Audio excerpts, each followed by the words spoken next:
श्री गणेशाय नमः। तो प्रिय बंधुओं, इस प्रकार से जरत्कारु नाम के जो महर्षि थे, इनका विवाह जरत्कारु नाम की नाग कन्या से कर दिया गया। यहाँ पर हम इतना स्पष्ट कर दें कि पति और पत्नी का एक ही नाम था, यानी जो ऋषि महोदय थे उनका भी नाम जरत्कारु था और उनकी पत्नी का नाम भी जरत्कारु था। ऐसा कई जगह हो जाता है कि पति और पत्नी के बिल्कुल समान नाम होते हैं। ऐसा ही जरत्कारु ऋषि के साथ में भी हुआ कि उनका नाम भी जरत्कारु था और उनकी पत्नी का नाम भी जरत्कारु ही था। मुनि जरत्कारु का दाम्पत्य जीवन बड़े आनंद के साथ में व्यतीत हो रहा था। भगवान की कृपा ऐसी हुई कि उनकी पत्नी गर्भवती हो गई। एक दिन के समय मुनि जरत्कारु अपनी पत्नी से कहने लगे कि प्रिय, मुझे आज दिन में ही निद्रा सता रही है और मैं तुम्हारी जांघ के ऊपर अपना सिर रख करके सोना चाहता हूँ।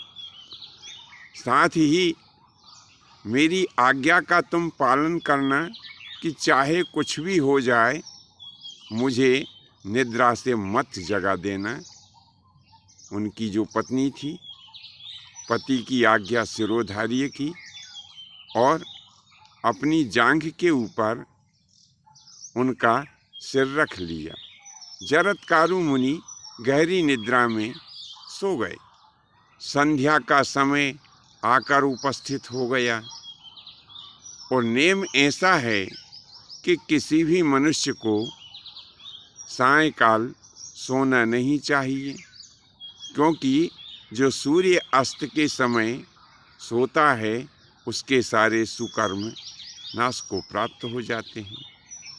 तब तो ऋषि पत्नी जरत्कारु ने विचार किया कि यदि मैं पति की आज्ञा नहीं मानती हूँ तो पति आज्ञा की अवहेलना से जो पाप लगेगा मैं उसकी भागी होंगी, और यदि पति को इस समय नहीं जगाती हूँ और पति सोते ही रहेंगे तो उनके किए हुए जिंदगी के सारे सुकर्म जो है वो नाश को प्राप्त हो जाएंगे।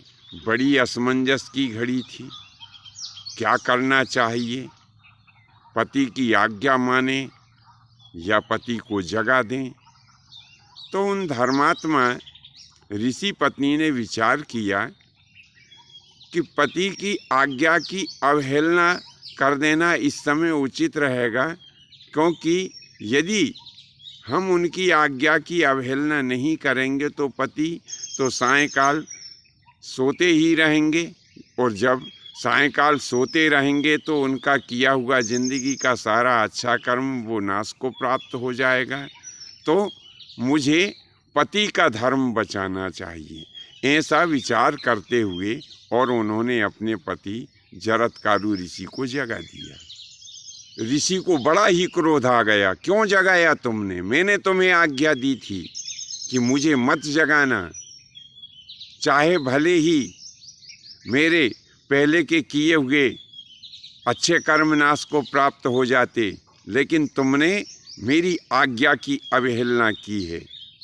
और हमने विवाह के पहले यह शर्त रखी थी कि जिस दिन हमारी धर्मपत्नी हमारी आज्ञा की अवहेलना कर देगी हम उसी दिन उसका त्याग कर देंगे।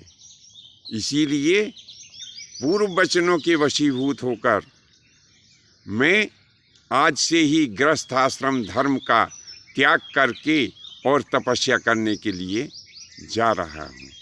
ऐसा कहते हुए मुनि जरत्कारु जो थे वो गृहस्थ आश्रम का त्याग करके और तपस्या करने के लिए चले गए। ऋषि पत्नी जरत्कारु गर्भावस्था में थी और भगवान की कृपा से यथा समय उनके यहाँ एक दिव्य बालक ने जन्म लिया, जिसका नाम मुनि आस्तिक रखा गया। उन महाधर्मात्मा ऋषि पत्नी ने अपने पुत्र आस्तिक के सभी संस्कार करवाए, शिक्षा दीक्षा की व्यवस्था करवाई। और घटनाक्रम कुछ ऐसा हुआ कि इधर हस्तिनापुर में राजा जन्मेजय ने सर्पेष्टि यज्ञ प्रारंभ कर दिया। मंत्रों के बल से 10 दिशाओं से सर्प आ करके और उस यज्ञ कुंड में गिरने लगे।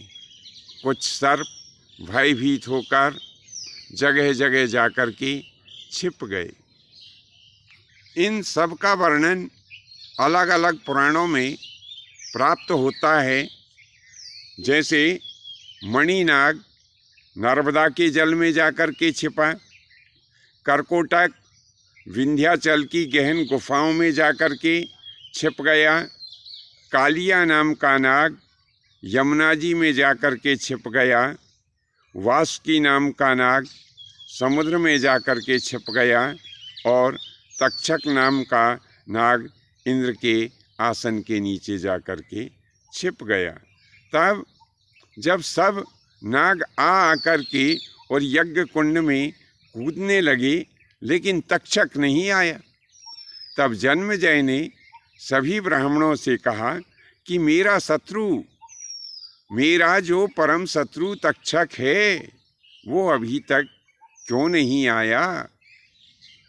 तब सभी ऋषि कहने लगे कि महाराज, तक्षक इस समय स्वर्गलोक में इंद्र की आसन के नीचे छिपा हुआ है।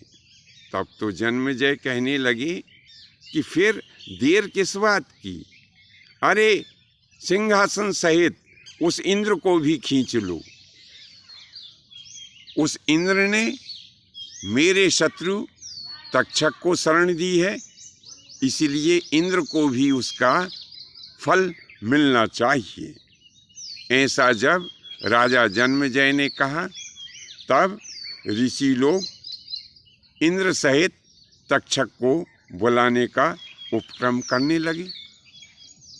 और इधर क्या हुआ कि कुछ नाग ऋषि पत्नी जरत्कारु के पास में पहुंच गए, हाथ जोड़कर विनती करने लगे कि हे माता, नागों के ऊपर महान संकट है। राजा जन्मेजय सर्पेष्टि यज्ञ कर रहे हैं, जिसमें मंत्र बल के वशीभूत होकर 10 दिशाओं से नाग जा करके और उस हवन कुंड में कूदकर नष्ट हो रहे हैं। हम सब आपसे हाथ जोड़कर ये प्रार्थना करते हैं कि आपके जो पुत्र मुनि आस्तिक हैं, इन्हें राजा जन्मेजय के सर्प यज्ञ में भेजा जाए, क्योंकि पूर्व में देवताओं द्वारा ऐसा वरदान प्राप्त हुआ है कि यही आस्तिक मुनि हमारी सर्प यज्ञ से रक्षा कर सकते हैं।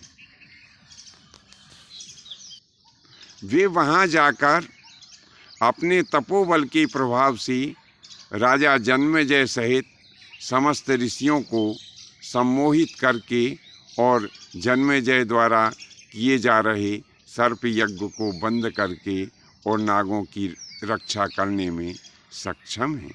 माता जरत्कारु ने सभी नागों का अनुरोध स्वीकार किया और अपने पुत्र आस्तिक मुनि को राजा जन्मेजय के सर्प यज्ञ में जाने की आज्ञा दी। माता की आज्ञा पाकर आस्तिक मुनि राजा जन्मेजय के सर्पेष्टि यज्ञ में पहुँचे। बंधुओं, आज के लिए इतना ही। शेष कथा अगले भाग में हम आपको बताएंगे। आज्ञा दीजिए। धन्यवाद। जय माता की, जय परशुराम जी की।